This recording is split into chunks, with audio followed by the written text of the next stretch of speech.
The USC Trojans are on their way back to being a national program again, and they've got a nice balance of high school and transfer portal players to make it happen.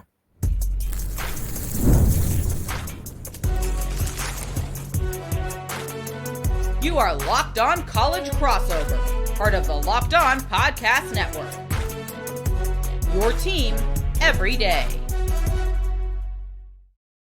To a crossover edition of Locked On the Portal and Locked On USC. I'm your host, Brian Smith, the host of the Portal Podcast and longtime recruiting analyst. Thank you for making this a part of your day each and every day here on the Locked On Podcast Network. We are brought to you by our friends over at Mazda. Like our players, we sweat every detail because when you make every move count, pulling off the unexpected is only the beginning. Stay tuned later for highlights in this week's Moving the Game Forward, Mazda.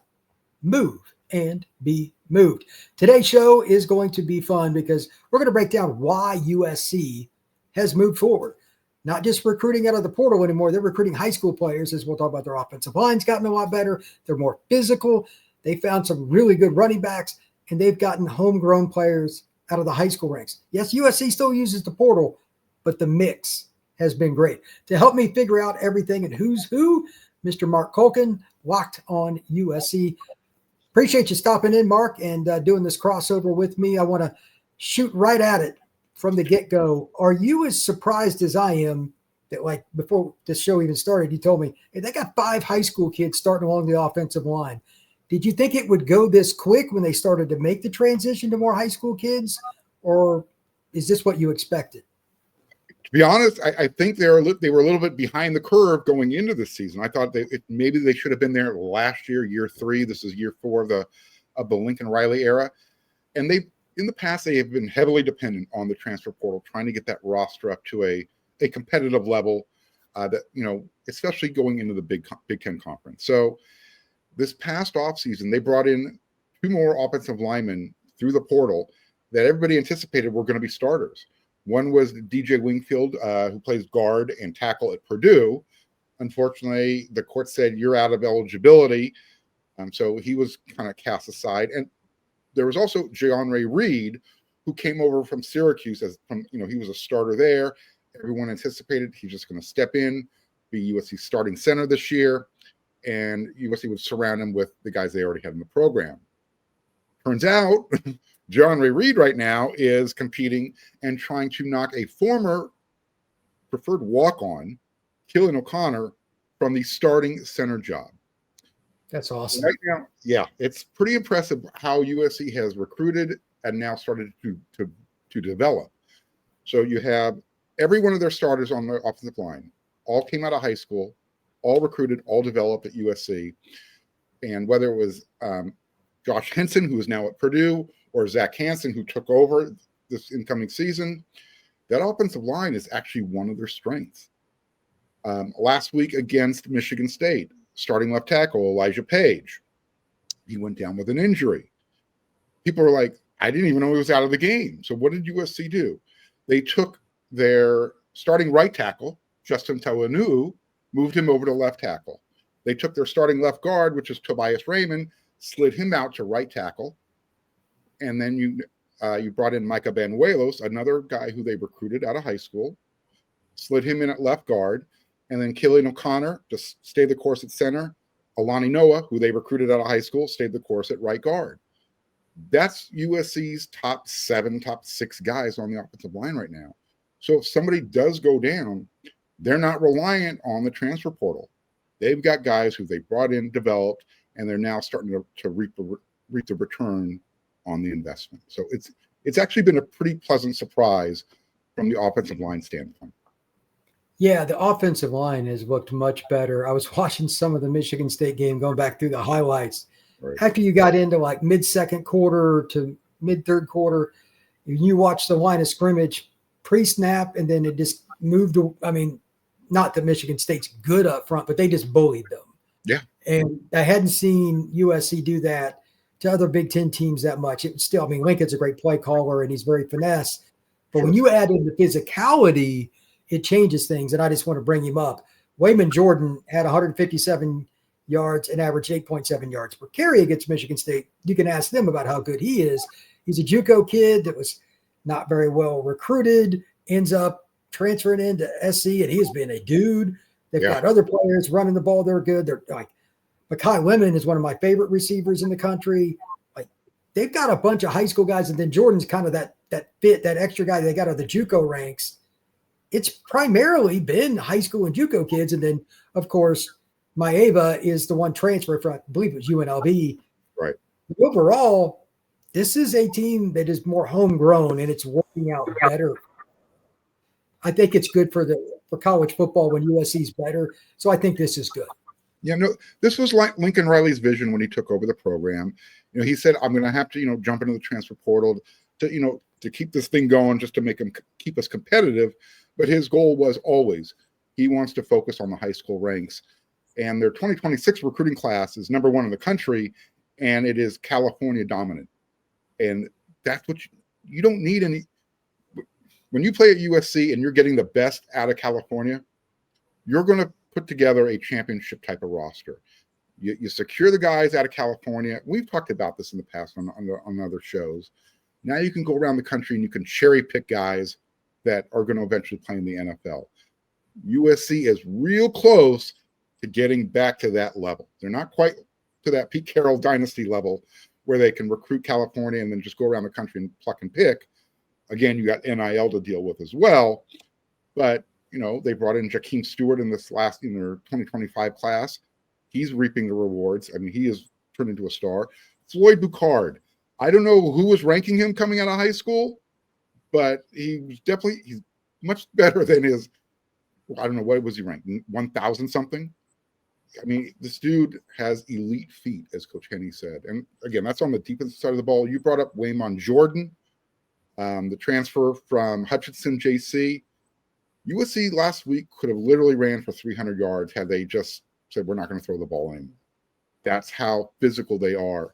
They're averaging 252 yards a game right now.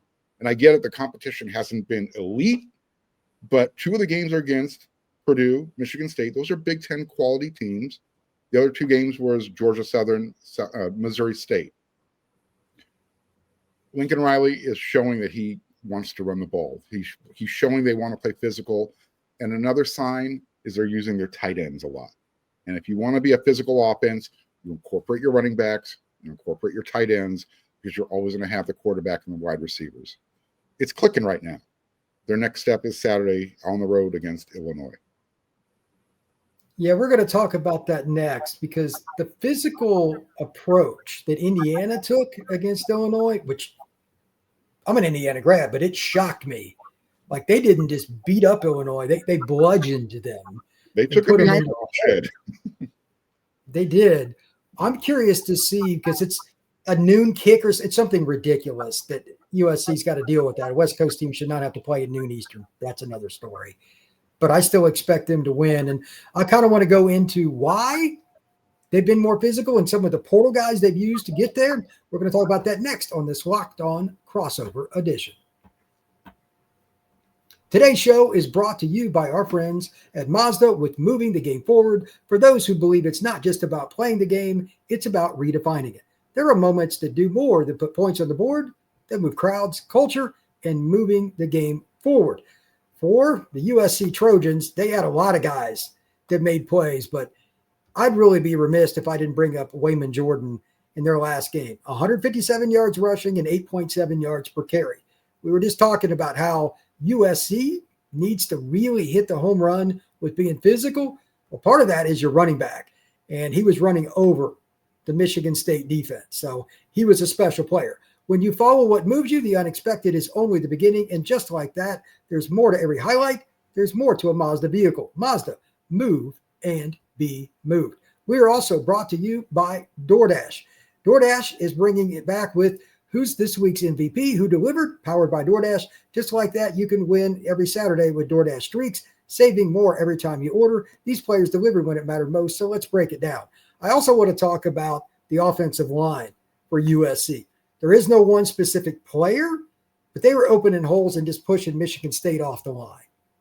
It wasn't even close. And it was from early in the game, and then as the game wore on, they just bludgeoned the Michigan State front, and that's why the running game, it didn't even matter who USC put at running back, had big holes to go through.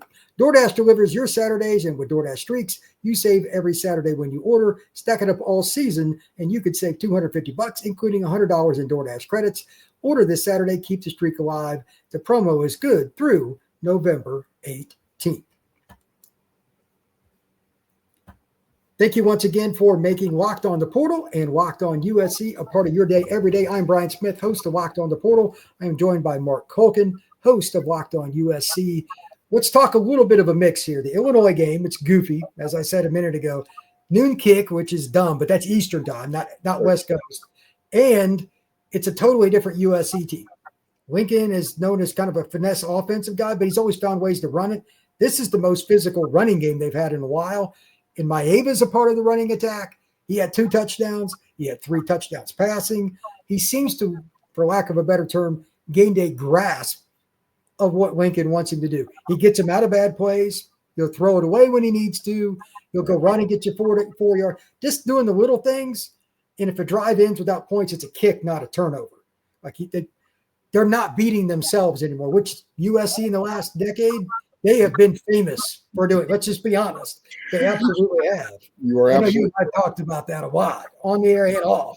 Right. So do you think, they've reduced the portal a little bit, and I think that their chemistry is better because of it. Not that you need to eliminate it 100%, but this team seems to have a solidarity of us against the world. Nobody believes in us. I didn't think USC would be as good as you did, but they got a chance to win 10 games, in my opinion, because of the physicality. The running backs, both of them, Maeva running, they are annoying. And then the defense is at least improved again, and they got a good defense coordinator. So they're tied for the lead in the country with 16 sacks. I couldn't find the exact number, but I think it's somewhere. I think they call it a lot as far as quarterback pressures. When they're not touching the quarterback, they are moving the quarterback off his spot. Yes, they have 38 tackles for loss already as a team this year. So they're getting the job done. And this is not hyperbole when I say this. You literally can run 3 different defensive lines out there right now, and you won't see a drop-off. There's a little bit of a transfer portal flavor in there. To your point, this team is the closest team that Lincoln Riley has had. They've talked about it from coaches to players.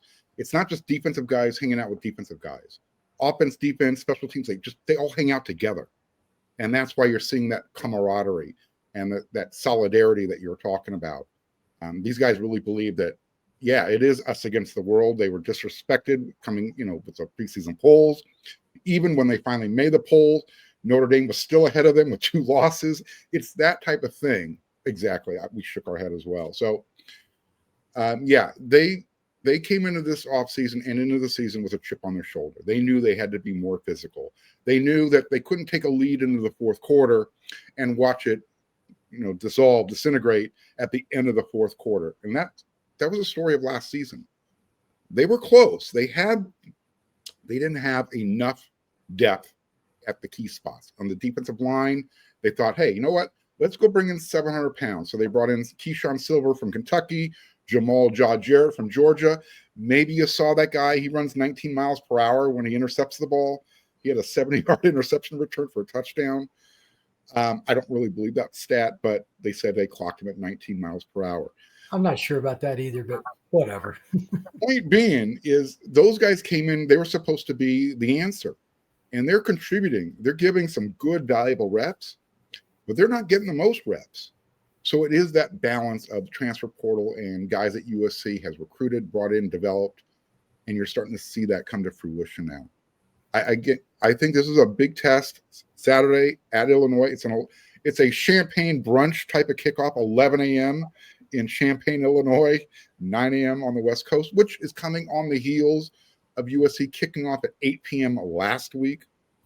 So it probably won't play a huge role, but it is odd that you're starting late the week before and you're starting real early the week after. It's almost like the Big Ten Conference is still like, let's see if USC belongs here. A little bit of a hazing factor.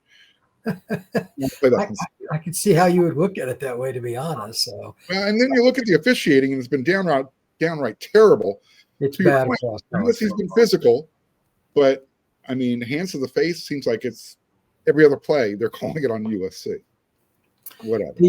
They've got Devin Tompkins. They've got Jide Abison. Is that how you pronounce his name? They got other defensive tackles that are contributing that I didn't know anything about them. And you add in Bucard, the freshman defensive tackle. I mean, they got defensive ends that are good. Yeah, you return Cameron Crawford, Crawford, formerly known as Cameron Fountain. You returned Anthony Lucas, who was finally living up to his billing. You also have Braylon Shelby, his third year. He looks like an NFL edge rusher. Everything's working right now, and that's the best part about it. Well, they've got enough guys that are there. They can finally sustain an injury. Not that I want anybody. And at least they have somebody that's played and been successful. This isn't an experiment. Well, let's see how you do against Michigan or Notre Dame or Illinois. This is your first chance to play. Good luck. They're going to have guys that have been in the lineup. And I think they've got a chance, again, to be much better. And I think 10 wins is obtainable for them, if not more, because they're not going to be overmatched in the trenches now. Last year and every other year, that was iffy, in my opinion. Here is my formula to USC getting to 10 wins this year. And I think you and I might have talked about this. USC has 7 home games. Win your 7 home games. That should be the floor. That should be the bare minimum requirement at USC. Win your home games. You open up in conference on the road at Purdue. That's 8. They've already checked that box. You go to Nebraska. That is also winnable. They should win. They're not as good as USC in the trenches. Not even close.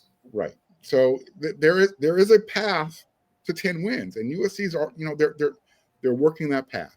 Win your home games. Win those 2 games. Illinois, Purdue. Now you're at 9. Nebraska's definitely winnable. Maybe you steal one at Notre Dame. Maybe you steal one in Eugene.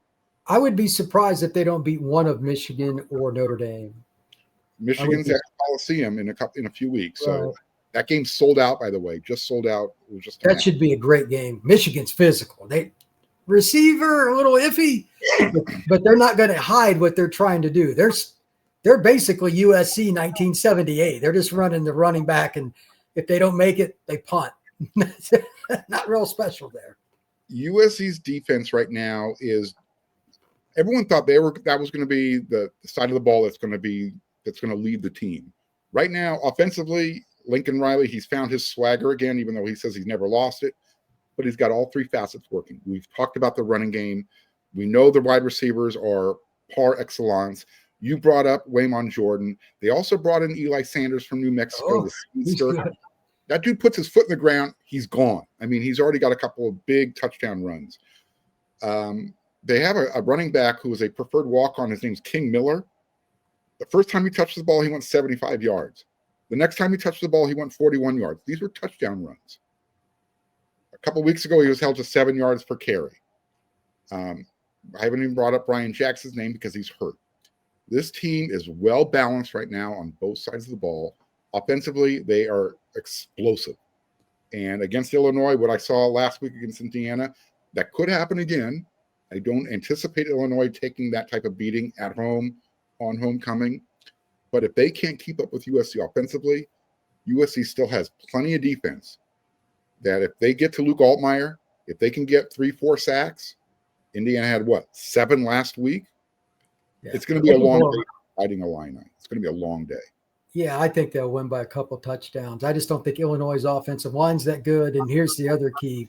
The one thing you never have to worry about with Lincoln, he's got wide receivers and finds different ways to scheme them open. Well, Illinois' got a good defensive staff. They do. But about every guy that's under the label of defensive back is on the medical squad. It's just a terrible year for Illinois injury-wise.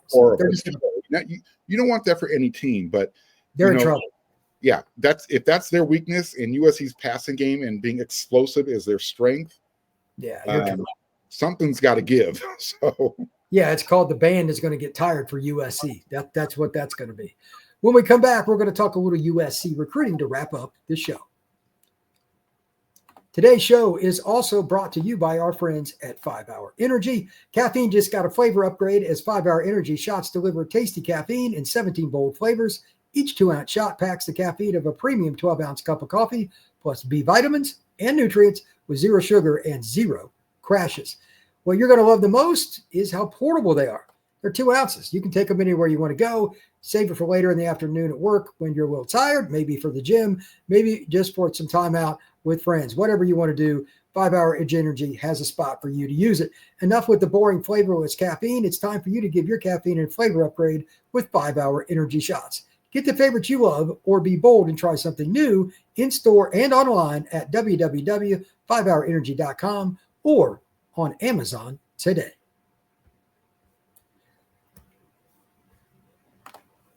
All right, let's wrap up the show with this, Mark.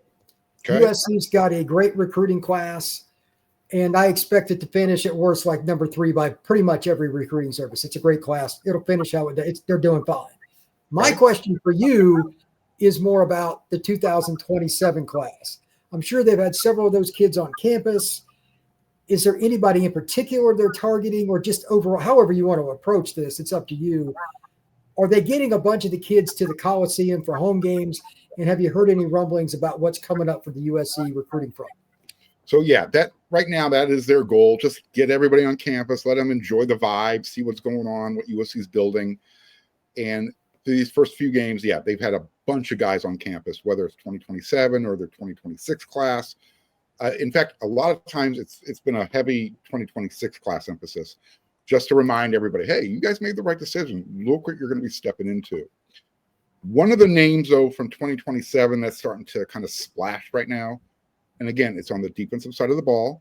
It's at a position where you can never have too many. It's defensive tackle. His name's Elijah Harmon, Inglewood High School. Yeah, he's good. He's really good. I think USC is going to have to really mess things up to not get his commitment when he's ready to, make it happen. So right now, I don't want to say things are slow, but it's a process. I don't think USC is really doing anything other than, hey, come on campus, have a good time. We'll show you what's going on. And it's kind of their feeling out process right now. Who's really serious about USC? Who's really serious about NIL? Kind of just get that feeling and then and just take the next step from there. Well, I love their O-line class, especially I know the 2 IMG kids pretty well. Pepe and Kolajay, they're both good guys. They can both play at a high level. Pepe's probably a left tackle from day one that'll at least compete for a backup role his freshman year. And Kolajay, I think maybe he might redshirt his freshman year, but he'll start pretty quick. And then you got kids from out west too. Isam Tafa and Vlad Diakonov. I'm not even sure if I'm pronouncing those right, but those are 2 highly recruited kids. And you're not even done. You got 3 more guys too that I don't know near as much about. Well, you got Isam Tafa. You got Usam Tafa from Utah. I mean, that's the thing that the staff is focused on. They're going to have at least 5 offensive linemen, 5 defensive linemen in every class. And look, there's the way the rosters are expanding. Now you can start loading up. You can, like you said, you can have guys like Brett Kolajay, if necessary, redshirt. We didn't mention Cannon Smith's name from Colorado, another one. Good player. USC, everyone's kind of giving everyone that, USC that skeptical eye. Prove it to us. Show us that you're back, so to speak. 2026 was supposed to be the year where everyone said, all right, watch out for USC. They might be ahead of schedule. And it's because of the recruiting they've been doing through 2023 and 2024. Those are the guys who are now playing in the trenches. Those are the guys who are starting on the offensive line, on their defensive line. And now you just want to keep that wheel rolling, keep the ball rolling. Well, if you recruit like this, especially O-line, which is a lifelong learning skill, even NFL guys got to learn. Like it's just never ending because there are new moves you got to go against. You got counter moves. It's just every day. You don't want kids to play early. No. Even Kenai Pepe, who's an NFL player in waiting, you don't want him stepping out and having to face Michigan, Ohio State, et cetera, as a freshman. Ideally, but they shouldn't have to now. There's very few Tyron Smiths out there who can step on campus day one and just be the guy.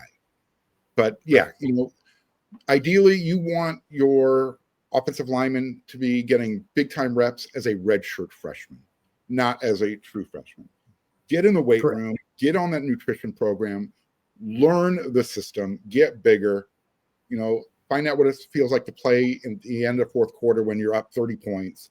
So next year, It's your turn to compete for starting job. That's where USC is right now. Yeah, they've finally gotten to the point where they've got enough guys coming in that can not just make a dent, but they're going to push some of those guys and make it like Luke Wayfield they got from New Jersey. That's one of those things. Pete Carroll tried a really good player from the East Coast, like just adding some of those. They got Braden Jones coming in from Chicago. You add just a few of those, you should be good. Jamion Winfield from Texas is going to be. Good point. I'm just saying, everybody, if you're looking at USC right now saying, I wonder if they're good enough, going forward, USC is going to be good enough. As long as they can keep, for the most part, their staff intact. But when you start rolling like that, you anticipate your assistant coaches getting plucked, moving on to bigger and better things. Just keep the recruiting going. And we all know if USC has NFL players and the right coach, they're going to do good things. Yeah, that's kind of where I'm at too. Mark, I really appreciate you coming on and joining the show with me today. Tell everybody where they can find your work, my friend. Absolutely. Every day, Locked On USC, part of the Locked On Network. And when I'm not there, I'm hanging out over there at weareSC.com or the On3 Network. We do our own weekly show called Inside the Trojan Huddle. So you can check that out on YouTube. Brian, thank you so much again for bringing me on. I love doing this. Anytime.